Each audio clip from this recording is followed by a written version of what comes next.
When you look at the tape in terms of run defense, what changed from the beginning of that game to second, third quarter? Really, I just think their offense caught a rhythm. You know, we were stopping them pretty much throughout the first quarter and everything, and I just think they eventually caught their stride, you know, which all teams do. And they were a talented team. I mean, they had a great running back, they had great receivers, and, you know, pretty much they just caught stride, and they just started making their plays, which any team is going to do. What's the number one thing you have to do in making an open field tackle? The number one thing, just be relaxed. You know, you got to really just rely on your form and, you know, just stare at the guy's waist and, you know, wrap up. I mean, that's pretty much the main aspect of open field tackling. Did you get, I mean, there was a couple series, I mean, you guys kind of note this on film, where it seemed like they did run through some arms. Yeah. And how does that have to get cleaned up? Yeah, I mean, we just got to go back to our technique. I mean, every game is not going to be perfect. You know what I mean?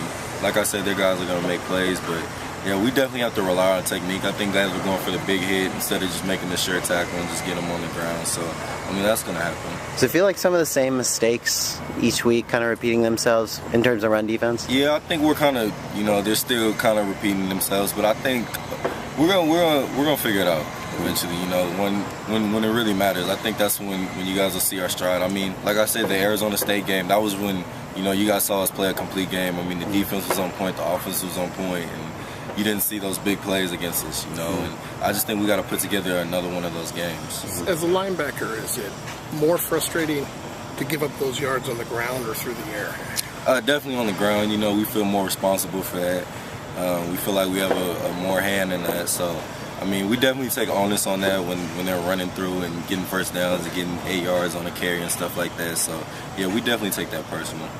Coach Morris said that he thought if there was one aspect of your game that could improve, it'd be pass rush. Yeah. What is it? He said you're not completely natural at it. What is it about it that is a challenge to you that you're not getting, and what do you think you need to work on? I just think it's something that, you know, I just never really worked on or never really focused on in high school or just even getting here. You know, my main thing was coverage, and I think I almost had 2 sacks in the game, but the guy got away from me, so I got to work on that. But, you know, really just, it's not really a natural thing that I do, and that's something that I have to work on, and I'll get better at it. But they sent me on a couple rushes, and I almost made a play, but I got to make those plays, and I'll get better. How do you work on it? I mean, some of it's your hands, everything. I mean, do you go work with a different coach? How do you get better? Just extra time after practice or before practice, you know, getting out early or staying after and just putting in a little extra time. It doesn't have to be like an hour or anything, but, you know, like 15 minutes, just kind of, you know, fine-tuning things. Like you said in that Colorado game, it seemed like you got after the quarterback a little bit more. Did they ask you to do a little bit more? Yeah, Coach Brick told me they were gonna send me a little bit more this week. Normally I'm more to the cover side of things, but they sent me a little bit, and I almost got there, but, you know, I didn't. But I gotta make those plays, and yeah, I'll get better at it. You know, it was kind of the first week where they let me go, and I almost made a play, but I would. How tough is it to develop those pass rush skills when you're asked to drop in coverage so much? It's not tough at all. You know, we work on it every day in practice. You know, it's just doing it live in a game when, you know, it's people watching and, you know, the refs are out there and stuff like that. But, yeah, it's not difficult at all. I just have to work on it. I'm definitely going to work on it this week, and hopefully it'll pay off. So we'll see. It seemed like you guys are generating a little bit more, you know, pressure early on the clock. What changed as the game went on?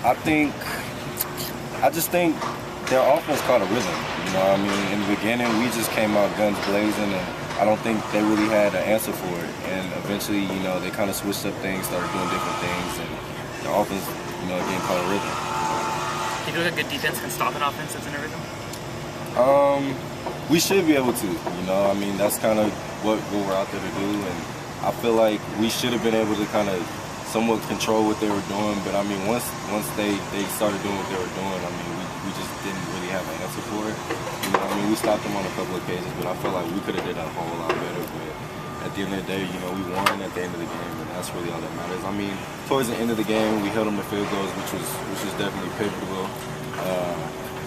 Overtime, we held them to field goals. So I just think that, you know, we got better as the game went on. You know, we started out strong, had a little lull, and then towards the end of the game, we started controlling them a little bit more and just having the field goal. What have you seen from Arizona? Have you looked at film of them at all? Their offense is very explosive. You know, we can't have a lapse against them, or it's gonna be a high-scoring game. We're gonna be very, very embarrassed at the end of the score. So we're gonna have to come out guns blazing and just maintain that throughout the whole game. What's kind of your first impression of a new Solomon? He's a baller, you know. He's a gamer, and he's a great player. I mean, I remember sitting at Buffalo Wild Wings watching him play Oregon. You know, he's a great player. Yeah, he's talented. He can run, he can pass. I mean, he's throwing game winners, so he's proven that he can do it. You know, and we're gonna have to stop him. We're gonna have to come up with a formula to stop him. Is that one of those teams that maybe looks like they've taken one of the biggest leaps from when you guys saw them last season to where you see them now? Me personally, I thought they were a great team last season. You know, I thought they were very tough to deal with Kadeem Carey and B.J. Dinker and just the guys they had last year. But I guess you can say for sure they've taken a leap just by the record and everything and what they're showing. I mean, they're first in the Pac-12, I think, right now. Mm-hmm. So, yeah, I guess if you want to look at it that way, they're definitely taking a leap. Mm-hmm. What did you have at Buffalo Wild Wings? Oh, what did I have? Yeah. You skipped over the important stuff. I think I had like barbecue wings, barbecue ranch, wings, yeah, something simple. Spicy? No, I don't do spicy. Cool.